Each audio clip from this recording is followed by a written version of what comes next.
चीरकर बाहर आती है पाताल की आग।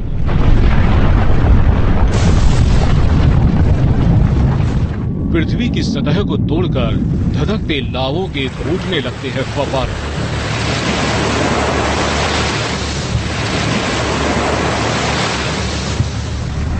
भूकंप के झटकों से जब कांपने लगती है धरती,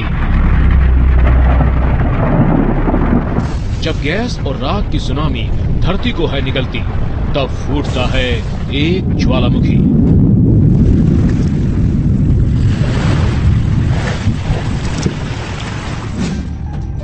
अंतरिक्ष में करीब 4.25 लाख किलोमीटर दूर से हमारा घर पृथ्वी ऐसे ही शांत दिखती है, लेकिन पृथ्वी के पास अगर हम आए, पृथ्वी के केंद्र तक झांके, तो मंजर ऐसा भयानक हो जाता है।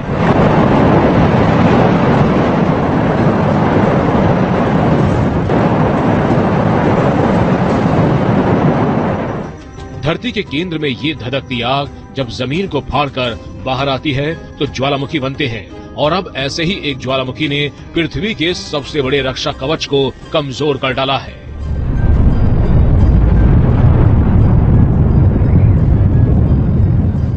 कि जनवरी 2022 की बात है, जब टोंगा वॉल्केनो से बहुत ज्यादा वाटर वेपर एकदम एक वॉल्केनो के वो जो छिद्र से, पहाड़ी के छिद्र से निकले थे, और उसमें ये कहा गया कि ये जो है ये मिक्स हो गया है ऊपर एटमॉस्फेयर के साथ, तो वो ओजोन लेयर भी डिप्लीट हुई।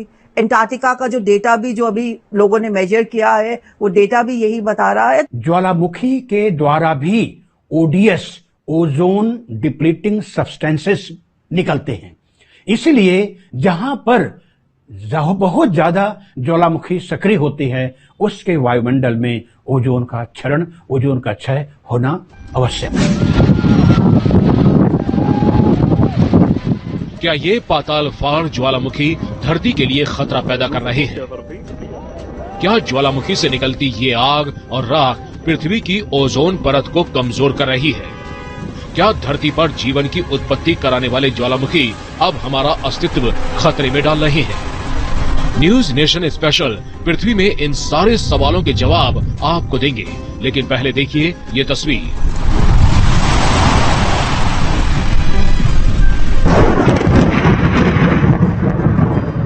फिलीपींस के ताल ज्वालामुखी का ये मंजर देखिए।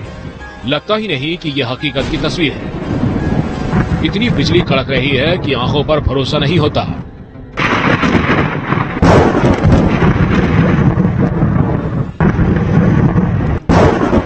हाल ही में सेंट्रल अमेरिका के ग्वाटेमाला में भी ऐसा भयानक मंजर दिखा था। एक तरफ धरती फाड़कर धधकता लावा निकल रहा है, लेकिन उस लावे से डरकर भागने की बजाय लोग यहाँ पार्टी कर रहे हैं।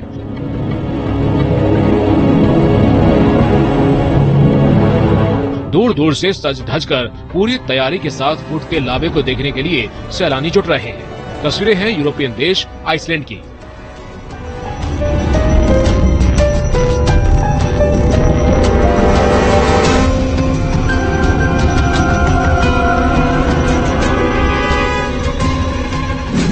दरअसल ज्वालामुखी कुदरत के ऐसे अजूबे हैं जो हमेशा इंसानों का ध्यान खींचते हैं।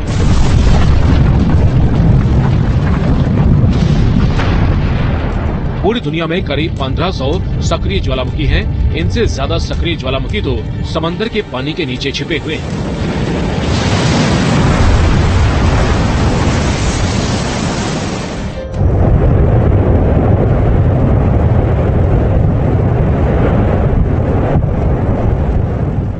सभी ज्वालामुखी धरती की टेक्टोनिक प्लेट्स के किनारों के आसपास हैं। वैज्ञानिकों के मुताबिक पूरी दुनिया में ज्वालामुखी की एक रिंग ऑफ फायर्स है।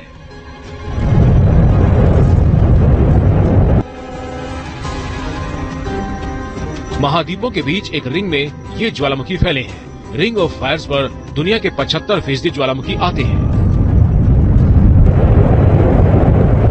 ज्वाला प्लस मुखी एक नेचुरल फीचर है, जो कि एक छिद्र के रूप में कभी कभी पर्वत के ऊपर आके सतह से हमें दिखता है, कभी सतह के ऊपर हमें जो छिद्र बने होते हैं या उसके अंदर होते हैं उसमें से निकलता है। चिंता की बात इसलिए है क्योंकि 800 मिलियन लोग एक्टिव वॉल्केनो के आसपास रहते हैं और अभी हमें सबके बारे में पता भी नहीं है। अभी सारी प्लेट किनारों पर बड़े पैमाने पर ज्वालामुखी उद्गार होता है, क्योंकि प्लेट किनारे में जो भारी प्लेट होता है वो नीचे जाता है, नीचे जाते हुए घर्षण करता है।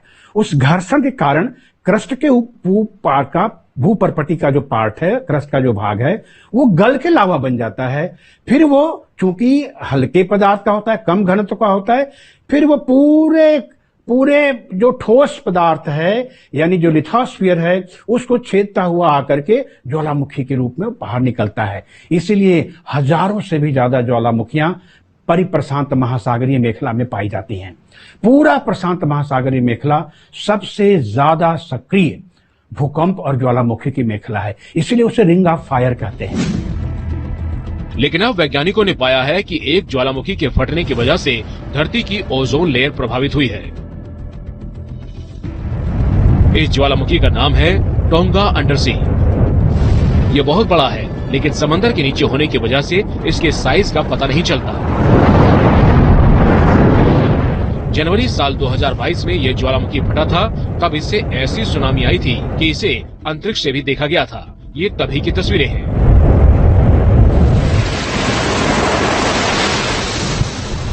वैज्ञानिकों के मुताबिक इस ज्वालामुखी ने तब 45 मिलियन मैट्रिक टन राख, भाप और गैस वायुमंडल में छोड़ी।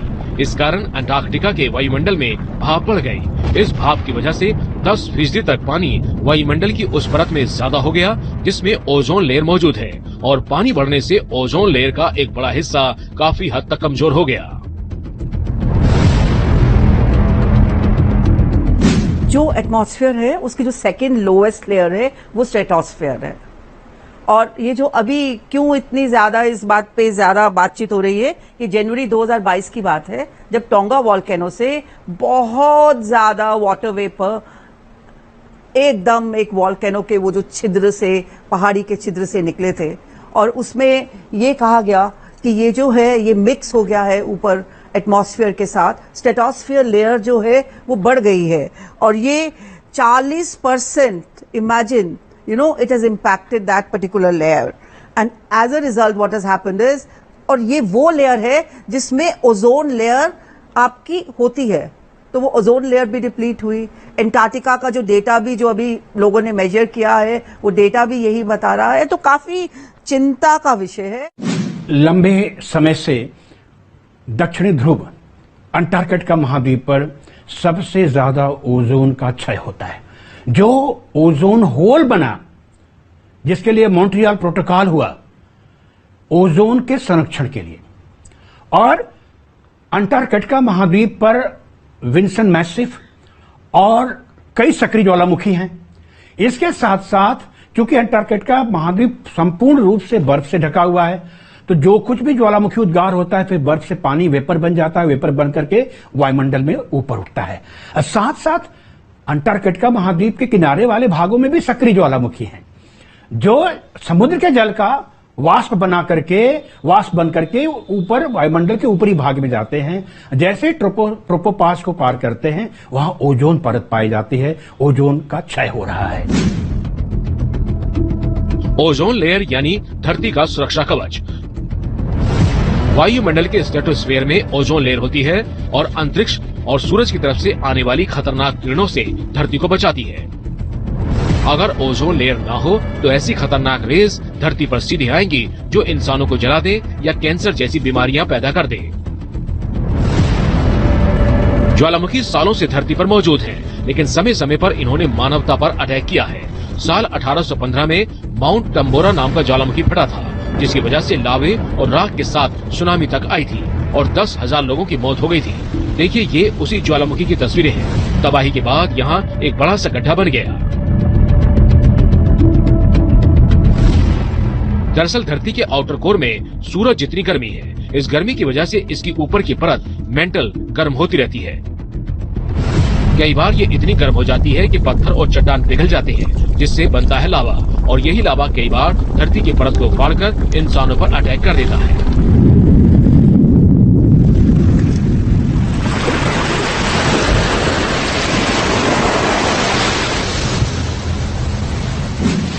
पृथ्वी का आज का जो स्वरूप है, पृथ्वी के ऊपर का लगभग 30 किलोमीटर, जिसे हम भूपृष्ठ भूपर्पटी क्रस्ट कहते हैं, उसके नीचे लगभग 150 किलोमीटर का मेंटल का ऊपरी सख्त भाग है, जिसे ऊपरी मेंटल कहते हैं।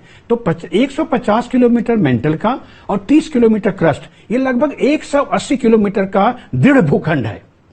उसके नीचे अर्ध तरल अवस्था में पाया जाने वाला पदार्थ, जिसे एस्थेनोस्फीयर कहते हैं, उस एस्थेनोस्फीयर के ऊपर लिथोस्फीयर तैरता है और कई टुकड़ों में बटा है, लगभग 7 बड़े टुकड़ों में और लगभग 11 से ज्यादा छोटे टुकड़ों में बटा हुआ है, जिसे प्लेट कहते हैं। यही प्लेट जब आपस में टकराते हैं या एक दूसरे से दूर जाते हैं तो उसे प्लेट विवर्तनिकी कहते हैं, प्लेट टेक्टोनिक्स कहते हैं। इस प्लेट टेक्टोनिक्स के कारण ज्वालामुखी का लावा नीचे से निकलता है। ज्वालामुखी के लावा के संपर्क में जो कुछ भी आता है जलकर राख हो जाता है। अब समंदर में गिरता ये लावा देखिए, कैसे धधकता लावा गिरते ही मिट्टी या चट्टान का रूप ले रहा है। वैज्ञानिकों के मुताबिक ज्वालामुखी से निकले लावे का तापमान 1093 डिग्री सेल्सियस तक हो सकता है। ज्वालामुखी से निकलने वाला लावा बहुत गर्म होता है, 700 डिग्री सेल्सियस से 1300 डिग्री सेल्सियस तक। इसी कारण ये थोड़ा चिंता का विषय है। गैसेस जो निकलती हैं, 99% गैसेस जो हैं वो 3 हैं: water vapour, carbon dioxide and sulphur dioxide, और 1% जो है वो कार्बन मोनोऑक्साइड, सल्फाइड और बाकी थोड़ी थोड़ी छोटी मोटी गैसेस हैं। पर ये सब जब एक साथ निकलते हैं तो हमारा एटमॉस्फेयर काफ़ी प्रभावित होता है, और ये डेटा के हिसाब से पाया भी गया है। हालांकि ऐसा नहीं है कि ज्वालामुखी से सिर्फ नुकसान होता हो।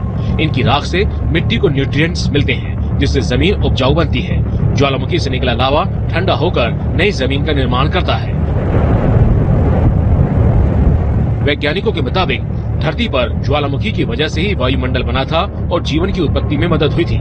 लेकिन अब जीवन देने वाली ये ज्वालामुखी प्रत्यक्ष या अप्रत्यक्ष रूप से इंसानों के अस्तित्व को ही खतरा पैदा कर रहे हैं।